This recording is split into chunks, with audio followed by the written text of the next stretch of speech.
The sponsor of today's interview is College Soccer's Next. College Soccer's Next is the #1 college soccer recruiting service focused on helping aspiring prospective student athletes achieve their dreams of playing college soccer. Some of the services that they're able to provide, I got to read them off the list, include a college soccer mentor who's gone through the recruiting process firsthand, a strength and conditioning coach, a sports nutrition coach, a professional highlight video editor, as well as a personal evaluation and strategic proven plan of action, as well as much, much more to make your dreams of playing college soccer turn into a reality. Book your free consultation call today down in the description at collegesoccersnext.com. Take your first steps at earning your college soccer scholarship today. Enjoy the episode, folks.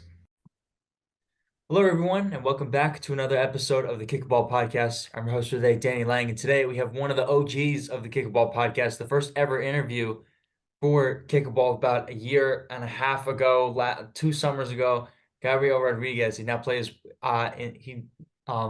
played last season with South Georgia Tormenta FC in USL League One. How are you doing today, my man? I'm good. I'm glad that we got to talk again together. I think you're not the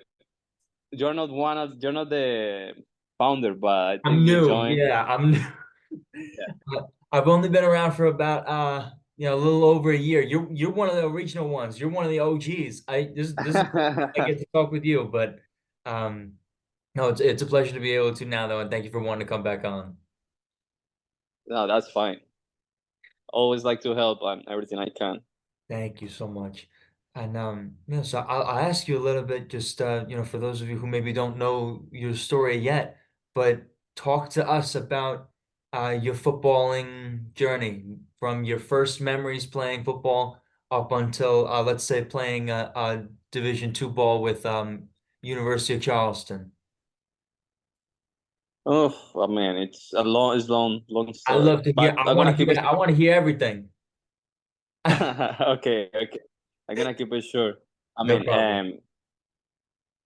I always, since I was a little, always loved the sport. My grandpa is actually a legend of a professional soccer team in Colombia. Mhm. So I was always linked to that. My dad also played professionally. So kind of like it was meant to be a little bit. Um, but yeah, at first I was playing for the academy and academy that's called América de Cali. It's a big team in Colombia. First division, one of the best ones. Played there for a little bit. United. Oh, okay. Yeah. And again, I come back to America de Cali for a year and a half.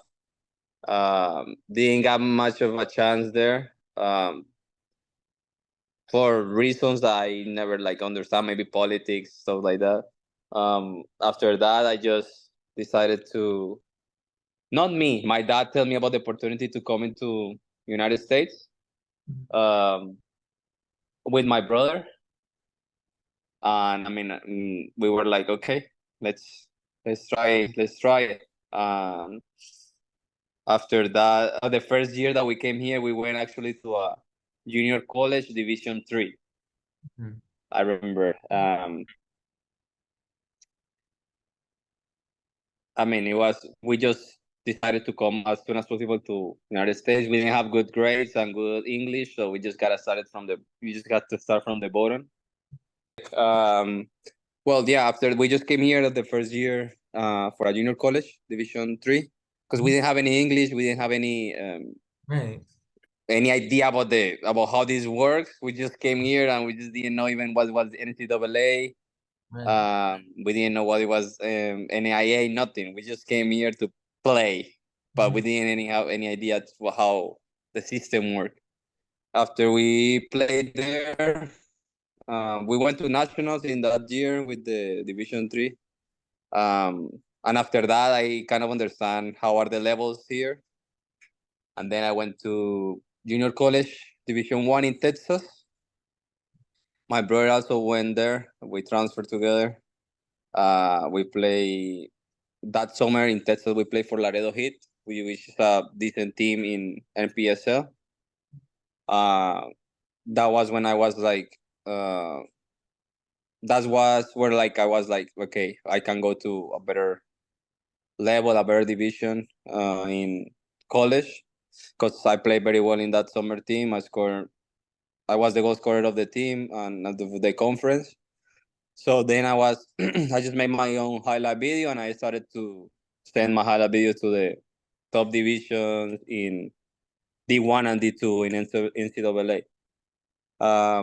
Some D1s, big ones, replied to me, but I didn't have eligibility, so I just had to find the best of the D2s.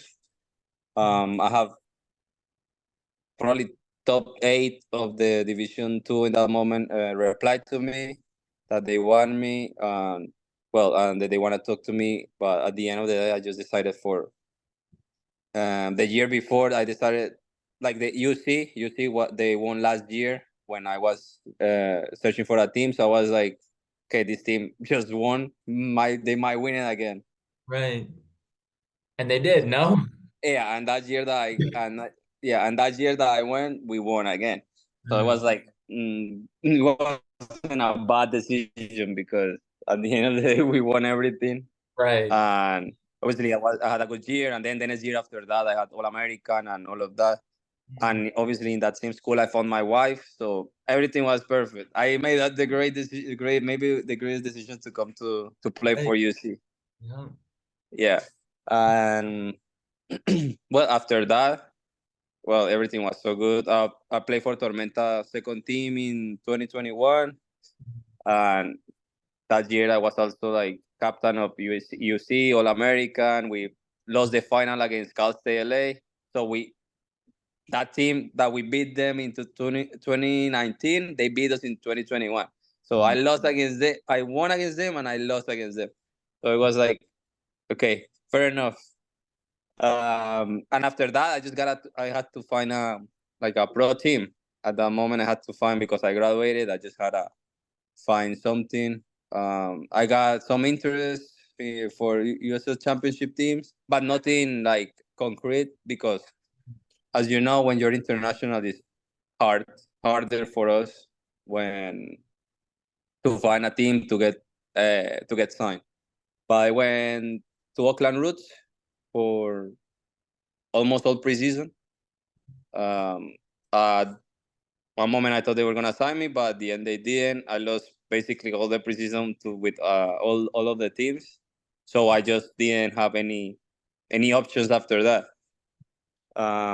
Then Coach Dean Johnson.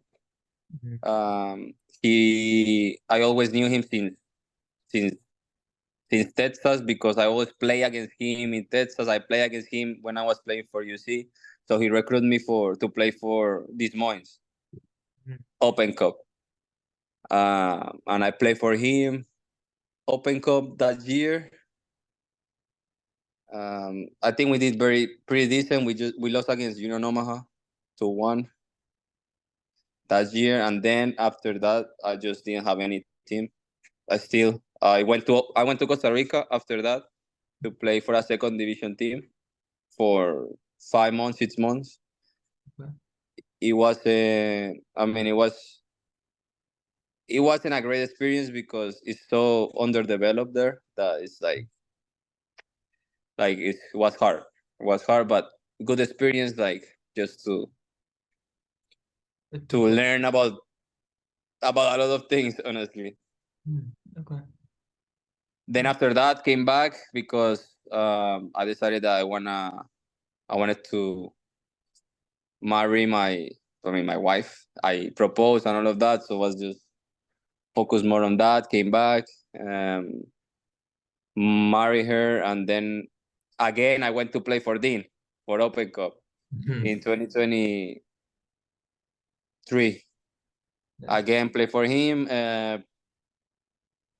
Then after that, I got a job in Francis Marion University as a grad assistant.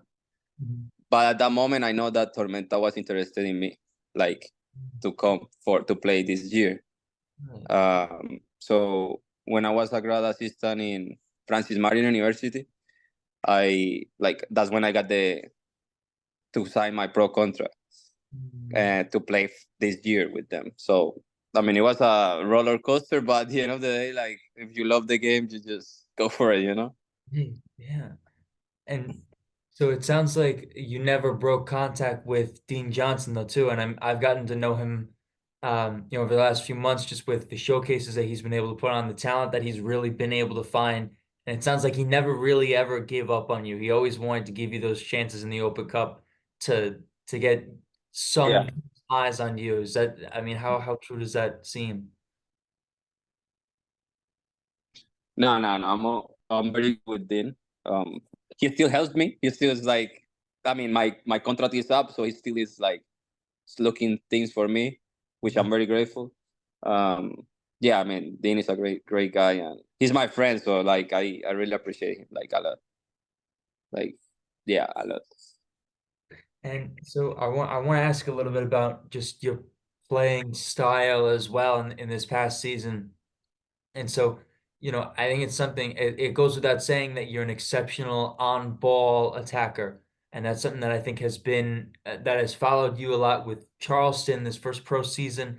But, how much of a body of work does that end up really being, over years and years of time? It's not something that you just pick up in one professional season. So tell me, how do you stay focused on developing, even if it's just one trait, the repetition year after year, continually getting better, even if it's just one aspect of your footballing um, capacity, that you stay driven to that aspect while also developing the rest of your body of work as being a player. I mean, yeah, like yeah, that's one of my main attributes, like on the ball, striker. Um, like honestly, I since I was little, I never like actually when I was in playing for those academies, I was never a striker, a nine. I always been like a midfielder, like an I8, attacking mid, left mid. So I was always like obviously on the ball. Right. So before coming to like in when I transitioned to being a number nine was in Laredo Heat. That's where my coach in that moment, Dana Taylor, he was like a recruiter for San Jose Earthquakes, and he said, "Listen, you have a good body type, you are big, you make good runs, but you are very good on the ball. I'm just gonna try you there." Hmm. And at the end, it worked. Like that year, I scored 10 goals, and after that, that's why you see sign me for to be a number nine. So like I never been a like I became a number nine here in United States. Huh. Yeah, I Yes, never I never really would have so where did you play on the pitch for University of Charleston? What was your main position? Just that no, in center. University of Charleston, I was a nine. But Oh. the when I played for Laredo for the Texas team, like for junior college, I was number 10, Oh. number 8. And Dean, I played against Dean in junior college when he Mhm. was in North Texas, and I was playing for Laredo, Texas. I play always as a 10. So yeah, I was at a 10. And when I was my year after I graduated from UC, Dean wanted me to play at this point as a 10. But then at the end, he decided, no, I'm going to put you as a 9. Right. Huh. Yeah, so he knew I was a 10. But yeah, my one of my main things is that I was always been like a midfielder, but like now I'm a 9, but who likes to play, let's say it like that. Yeah, so I mean, Yeah, that's why. how much of a benefit has that been for you in your playing career, at least recently? Because I think sometimes you get midfielders, sometimes strikers, if they're not able to be effective there, end up dropping back into the midfield or dropping back to be a winger or a different position that's not necessarily a nine. You were still successful in the midfield, but they found that you had the success also as a striker. Is there certain traits that you think you being a midfielder has helped with being a striker, or is it a different skill set that you had to start with, learning as soon as you could? No, I mean, it's different, maybe the sense of the you as a striker you have to most of the time being a post like you are facing the other side of the field, Right. but you are as a but you still have like the link up play that you can do as a 10 or as an 8. Got it. The only difference is that you are facing the other side of the field. But like, and maybe the difference of as a 9 is that you always have to make the butts. Like, and when I was a 10 or not, or 8, I wasn't that um I wasn't that guy who was always making the butts. But as a 9, I understood that I have to make the butts, Right. and somehow I always find myself in good positions when I'm in the butts. So I guess I have like a good smell of where the ball is gonna arrive in the butts. Yeah. Yeah, like that's why like I think that's the difference. But I always have like a good shot or good link up play. But I guess the difference is like me transitioning from midfielder to 9 was that like, yeah, you gotta make the butts, you gotta make smart runs. I Mhm. mean, I'm not super fast, so I just gotta be smart with my runs and how I'm gonna make them and how I'm gonna be successful on the butts. Where that's where I score most of my goals, like basic. So that's the difference right now. And so I imagine that that's going to end up helping with, and I know you have your own personal training that you do for younger players. When you're not on the pitch, you're helping the young ballers get better every day. With Yeah. personal training sessions. I mean, when did you realize that that was something to pursue, with your free time when you weren't, again, like we talked about, when you're not on the pitch, being able to be tutors or to be able to be that personal trainer and a guiding eye for some of these younger guys? What made you want to get into that realm? I mean, obviously at first was like more like yeah, to get extra money, you know. Right. But when I was at UC, I was working for a company who did that, like who did personal training, Mhm. and I was working with a kid who didn't know how to shoot a ball or who wasn't like good enough. But after like 6 7 practices, he was like his improvement was like crazy. So I was like, I like this. I like how a kid who doesn't know how to kick a ball now is kicking it perfectly. Right. So that was make me like also like, yeah, this is good for getting some extra money, but also like makes me feel good that I am improving these kids actually. So it's something that I enjoy. And I know college soccer's next is doing something very similar though too, and I know you signed up to be a part of those guys as well. I mean, I love the message of, what you've adopted, and maybe if a kid doesn't necessarily get it on that first time, the maybe it could be something as short as 6 or 7 practices, and you're able to fix that skill, and you're able to give that kid a chance to explore the sport a little bit longer. I mean, I love being able to hear that perspective aside from the footballer on the pitch. There's the footballer that is looking to help the next generation of young ballers. Yeah, yeah. Obviously, like you enjoy it more when it's like when they are like good players, good like technical players, but because you can make them better, but also like kids that just wanna like play for fun and get better at it, like that's fine with me. Like I can make you better as well like that. So yeah, like it's something that I enjoy. Very nice. So, can I just have your thoughts on the season though as well, this past season with Tormenta as a whole? I know um, there was a lot of nice wins in that stretch, I think, as well. A lot of competitive games with you. If you had to talk to me about the season in as much detail or as little detail as you want, I mean, again, I want to hear everything. I want to hear you speak. But if you could tell me about the season, I would love to hear it from your perspective. As a team or as a just me? Um, I could hear from both of them. If I know it might be a little repetitive, but I could hear from your perspective and then maybe a few thoughts on the team as well, though, too. My perspective. I mean, at first I knew I was gonna um, like go against against another striker who has more experience than me.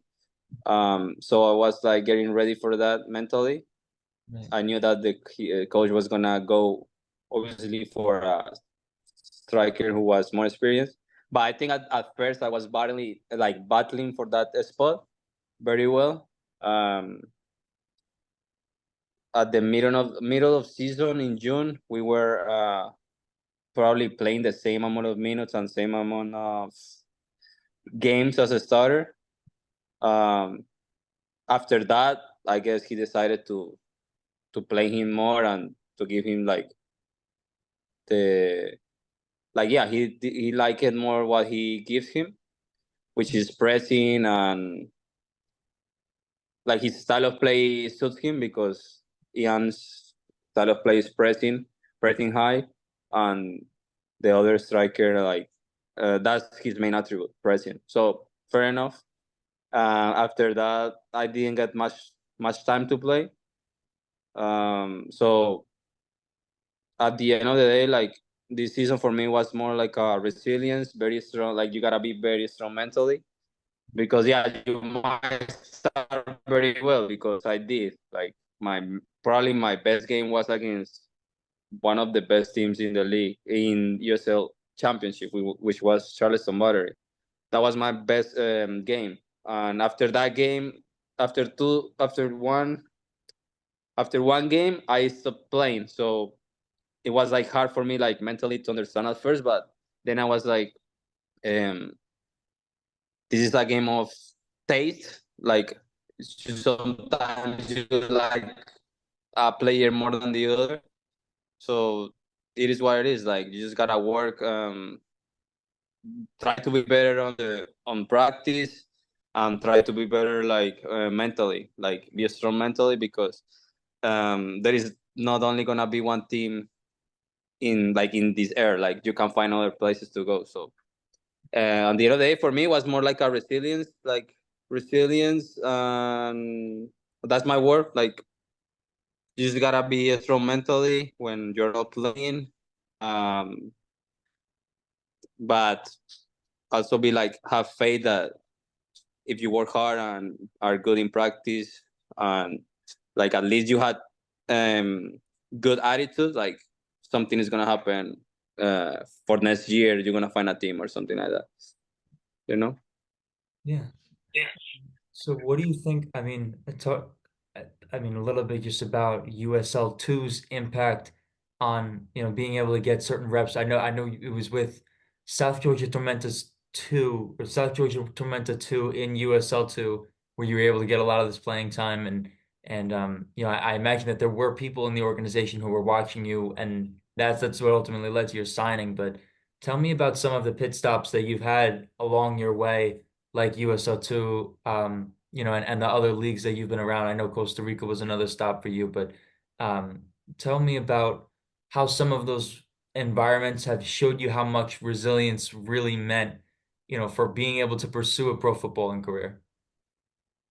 Yeah, in Sayura Tormenta, like probably this year was the one that I wasn't like the star of the team, or like like the one who always plays. Yeah. So it was like a new thing for me because I was always playing. Um, in Sayura Tormenta, I was playing. In Sayura Tormenta 2, I was playing a lot. Like I was the starter and stuff. Um, in Costa Rica was weird because they were taking forever to give me my visa to be able to work there. So it was like kind of weird. And when I was able to play, the other guys were ahead of me. So it was like what that makes sense because IDN wasn't even on the plans of the coach at that moment. So that was fine. But the the transition was like I don't know, my first year at UC, that's when I was playing a lot, but I wasn't a starter. Like I was a important guy on the team where I was like always getting my minutes, 45 minutes, and the other striker 45 minutes. And that's where I understand like you can be important, even like if you are not a starter.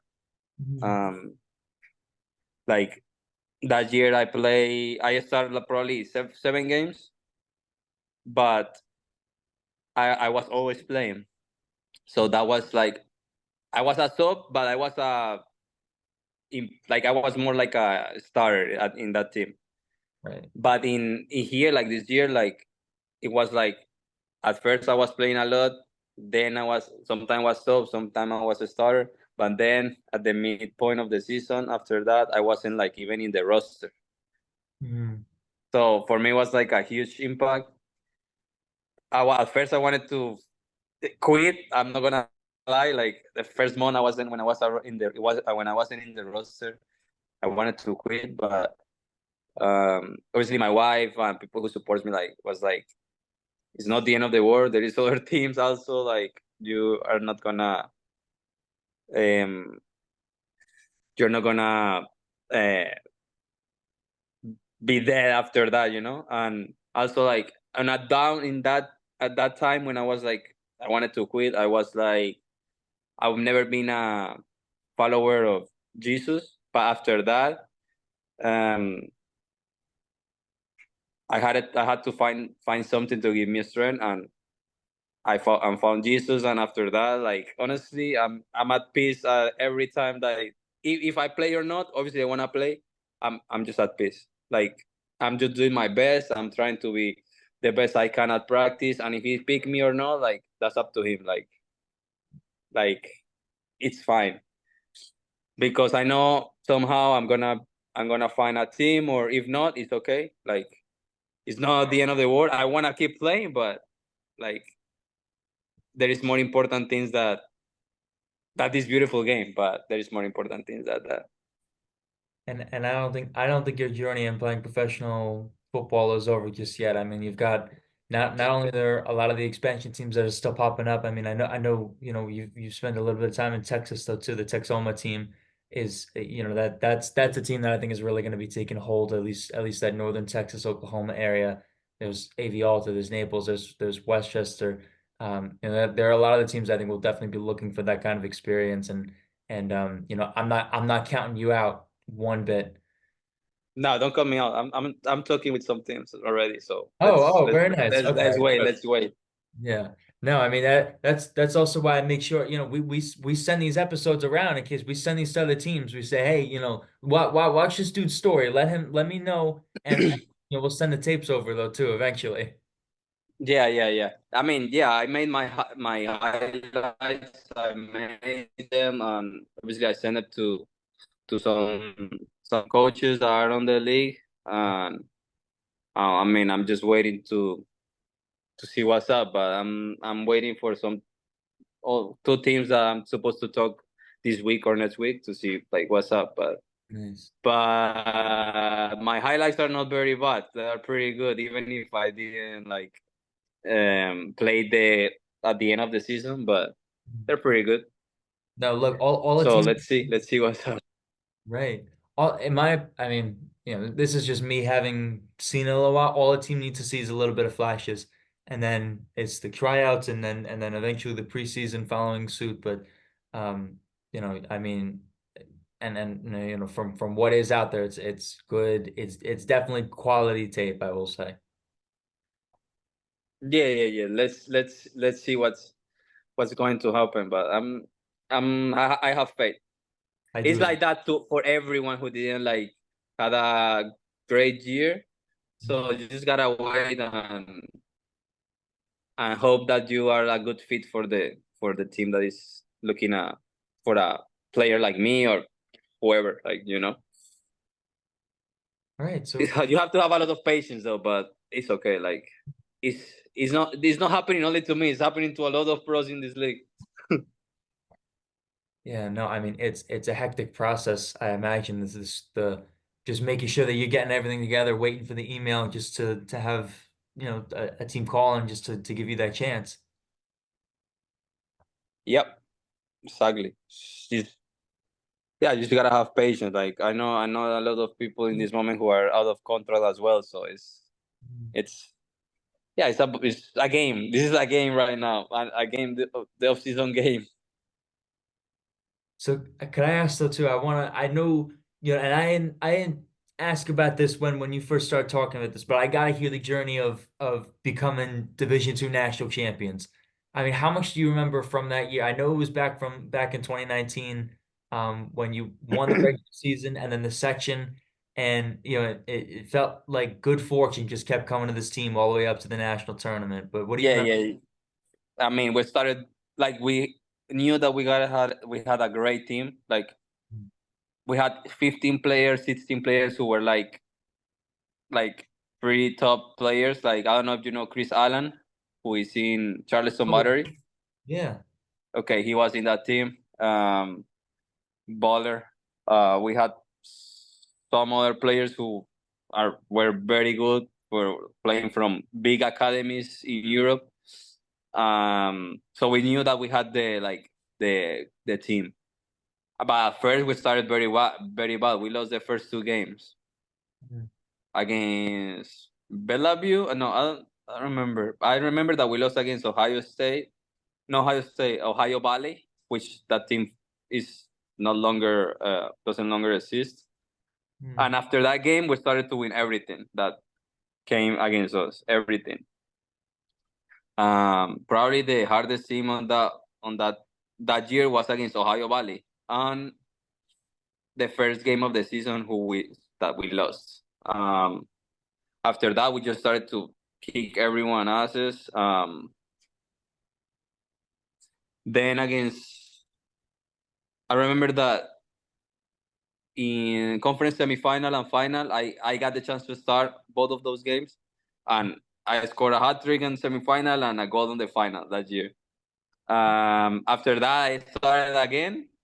We won against them 4-1, but then Strats is the coach from WVU, Mhm. from West Virginia University. Oh, what You know him? Like, yeah, what's his name? like Stratford, Oh, Dan Dan Stratford, Stratford. the Yeah, one, the the coach. yeah. He was my coach. So he decided to switch the starting 11 against against against Gannon, and after that the other striker started, but doesn't matter. Like him or me wasn't gonna be like a big change. Yeah. Both of those were good players, so I knew I was gonna play no matter what. Um, we didn't struggle against Gannon. We didn't struggle against Mercer. I think Mercy Horse. I don't know. The game before Gannon, we didn't struggle. We beat them 5-1. Against Gannon, we beat them 3-1, 4-1.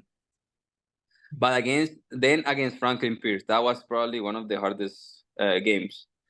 Okay. We beat them 2-1, but we were struggling. If it wasn't for a red card that Franklin Pierce got, I think we will probably go to Piquets and let's see what happens. Right. Franklin Pierce, no, yeah, Franklin Pierce, yeah. And then after that, we play against Lynn University, which was probably one of the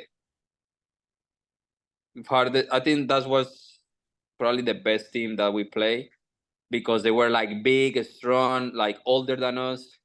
They have like five graduate players, like probably 27, 28 years old. Like they were old. Um, we struggled.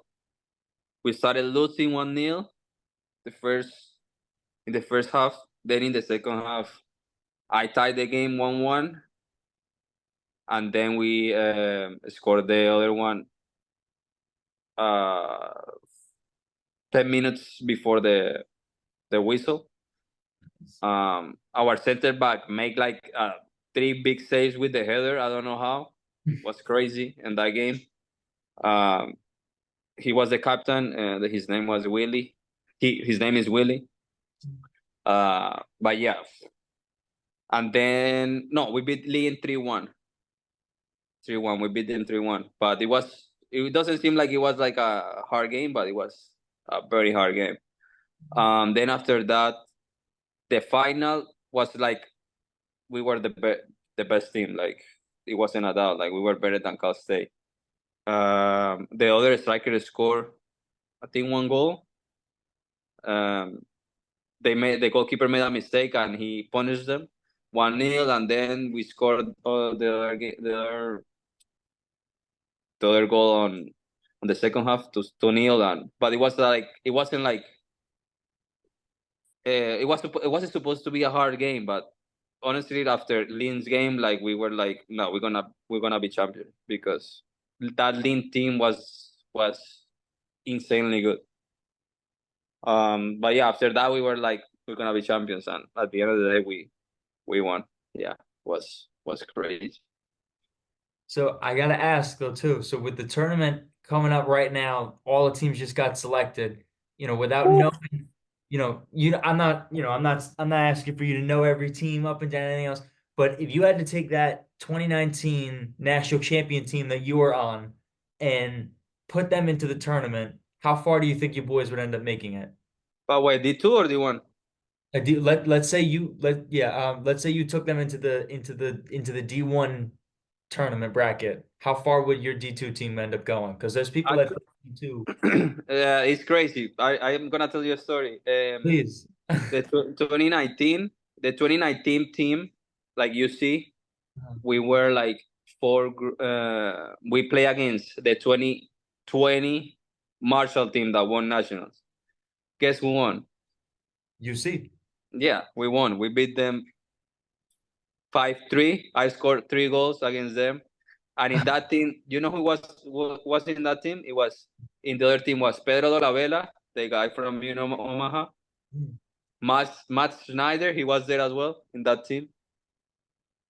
Oh, Milo Joseph, uh-huh. Milo Joseph, he's playing for Tulsa right now. Gabriel Alves is playing in Rhode Island.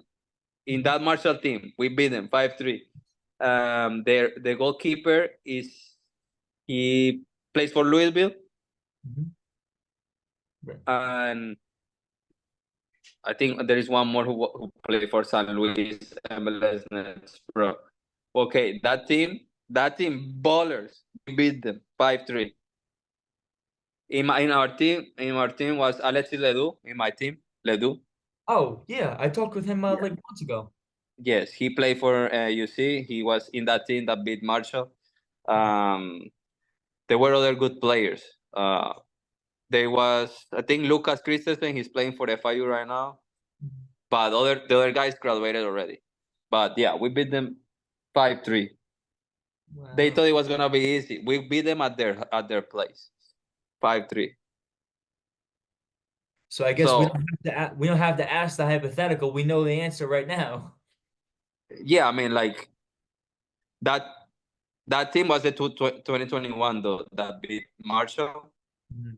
We lost the final against Cal State, but we shouldn't have lost against Cal State. We outshot them like 25. We had 25 shots, they had 2 shots, and they beat us 1-0 in that game. But that team was also like crazy good. And actually, like 1 month ago, I met with Hmm. with Dan Stratford, because he came here to Statesboro to play against Georgia Southern. Mhm. So I met with him and we had like a nice talk, and he told me like that the team that he has right now is probably has the same talent that the team of 2019 had, and the 2017 that he had. So probably, like, if I'm like, I don't know, probably I think if we don't make the final with that team, it has to be at least semifinal in D1, at least. I mean, yeah, I believe it. I mean, I even looked at a few. I mean, I forgot Ledoux was on the team, but I looked at some of the other numbers though too. I mean, that's phenomenal though too. Watch out, Stratford might make you a assistant coach in the future. If you decide to stop playing. So. I don't know. I don't care. UC or West Virginia, we'll see. Let's see. You Somebody's see gonna how it's gonna do this year. once you decide to hang up the boots, some college team is gonna want you as an assistant. Yeah, yeah, yeah. Probably. Yeah, Uh, actually, like I'm very interested on that career. So we'll see. what do you think did it for you though too? I mean, because I know I mean, I'm sure you know guys who once they stop playing college soccer, it's either the playing career and then they're done. But I feel like for you, I mean, I mean, it's the personal training, it's the coaching that you've been involved in on and off, over the last few years. But I mean, tell me about what's kept you around football for most of your life, outside of, the playing aspect I know you love. Why pursue everything else in On coaching that, and personal training? I I mean, since I was a little, I was always like with a ball. So as my uncle like always like coach us when we were like little. You see how you improve, you see how you get better, and also like when you are with other coaches, like you appreciate, like for example, Daniel Smith from UC, Strats, Dean, good coaches like who change your like perspective, like way different type of coaching, but that also make you better and somehow Mhm. as a person or as a player, like that makes you like love the game a little bit more. So I think like yeah, I can do that. Like I'm probably Dean is one of the best recruiters in the country. Stratford one might be one of the best tacticians and improved players, and Dan Smith like also same. But yeah, like I am very interested on that aspect. I'm not gonna make you better as a player, I'm gonna make you better as a person. So that's what I think. That's what I like. And also like my wife plays soccer, I play soccer, my brother plays soccer, my dad, my grandpa. So like it's meant to be that I keep like doing like something with soccer, you know. So yeah, for sure, I gotta keep doing that. Third generation footballer, and I don't think you can ask for much more in being around a sport that you love. Yeah, for sure. So, um, Gabi, I mean, I'm all done with my questions that I had that I was going to ask you. It's been an absolute pleasure to be able to talk with you. With this past season, your playing career, what's more, so much more to come, I think, in your journey. But if there's anything else that I didn't ask to you, I'm more than willing to leave it open for you right now. But otherwise, thank you again for wanting to come on for the interview. No, no, no. I think everything was fine. Like you covered everything, and no, thank you. Like every time that you wanted to talk, always be willing to help. Like I was the first one of the first ones, so I'll like. And it's crazy how the channel, the podcast grow a lot. I remember it was only like 30 followers. Now what? 7,000? It's crazy. Like 7,000, yeah.